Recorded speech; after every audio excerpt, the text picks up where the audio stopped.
El lienzo que susurra. En el otoño de 1889, en la pequeña ciudad de Arles, al sur de Francia, donde los campos de girasoles se mecían bajo un cielo que parecía pintado con pinceladas de fuego, vivía Adrien Dubois, un pintor de mediana edad cuya obsesión por capturar la luz en sus lienzos lo había convertido en una figura excéntrica entre los lugareños. Arles, con sus callejones empedrados y su vibrante mercado, era un hervidero de colores y aromas, un lugar donde la vida parecía danzar al ritmo del río Ródano. Pero Adrien no era como los demás artistas que acudían atraídos por la luz provenzal. Él buscaba algo más, algo que trascendiera lo visible, algo que, según él, hablaba desde el lienzo. Adrien vivía en una modesta casa de piedra en las afueras, con un taller lleno de óleos y pinceles gastados. Los rumores decían que pasaba noches enteras pintando, sin dormir, guiado por una fiebre que nadie entendía. Los habitantes de Arles, en esa época marcada por la efervescencia artística y la llegada de pintores como Vincent van Gogh,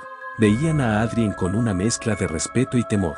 Decían que sus cuadros tenían vida propia, que los colores parecían moverse si los mirabas demasiado tiempo. Él, sin embargo, solo sonreía ante los comentarios, asegurando que un buen pintor no solo plasma lo que ve, sino lo que siente.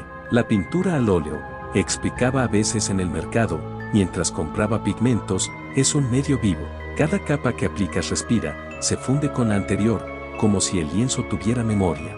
Los vendedores asentían, aunque no entendían del todo sus palabras. Una tarde, mientras Adrien paseaba por el mercado en busca de un nuevo pigmento azul, el añil que usaban los pintores de la región era famoso por su intensidad.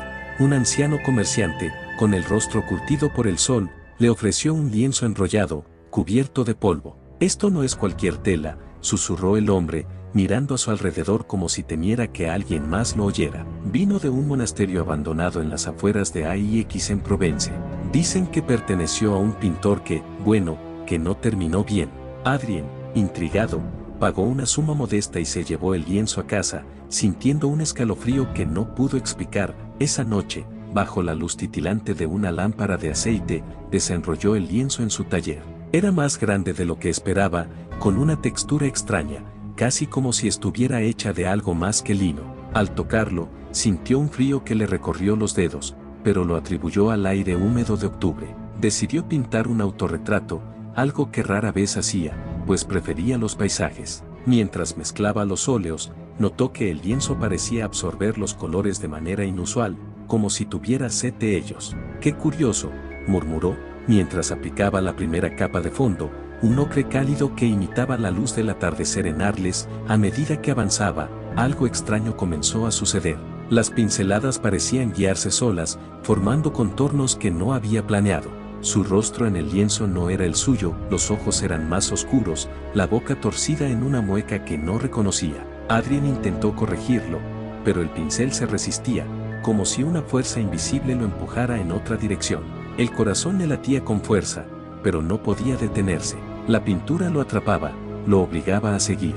Cuando terminó, al amanecer, el retrato lo miraba fijamente, con una expresión que parecía viva, casi burlona. Esa noche, incapaz de dormir, Adrien escuchó un susurro. Era apenas audible, como el roce de las hojas en el viento, pero provenía del taller. Se levantó, con el cuerpo temblando, y encontró el lienzo iluminado por un rayo de luna que se filtraba por la ventana. Los ojos del retrato parecían seguirlo, y el susurro se convirtió en una voz baja, gutural, que repetía una frase en un francés antiguo: «Termina lo que empezaste». Adrien, aterrorizado, cubrió el lienzo con una sábana y lo guardó en un rincón, jurando no volver a tocarlo, pero el lienzo no lo dejaba en paz. Cada noche, los susurros regresaban, más fuertes, más insistentes. Adrien comenzó a pintar de nuevo, no por voluntad propia, sino porque sentía que algo lo obligaba. Sus nuevos cuadros, todos pintados en lienzos comunes, mostraban escenas inquietantes, figuras borrosas en campos de girasoles marchitos,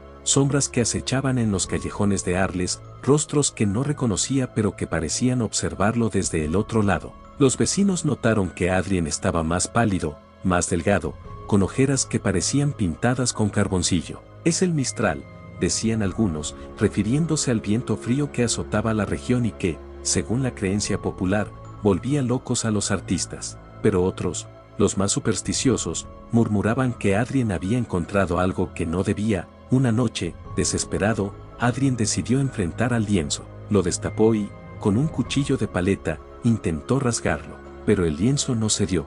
En cambio, la pintura comenzó a sangrar, o eso parecía, un líquido oscuro que olía a tierra húmeda y que manchó el suelo de su taller. Los susurros se convirtieron en un grito, y Adrien cayó de rodillas, tapándose los oídos. Al día siguiente, los vecinos encontraron su taller vacío. Los lienzos estaban apilados, pero el retrato había desaparecido, junto con Adrien. Algunos juraron haberlo visto caminando hacia los campos de girasoles, con un lienzo bajo el brazo, pero nadie lo encontró jamás. Años después, en 1891, un comerciante de Aix-en-Provence vendió un lienzo extraño a un joven pintor que visitaba la región. Decía que provenía de un taller abandonado en Arles y que su anterior dueño había desaparecido sin dejar rastro. El lienzo, según el comerciante, era perfecto para capturar la luz del sur de Francia, pero el joven pintor, al desenrollarlo, sintió un escalofrío, y esa noche, en su habitación, escuchó un susurro.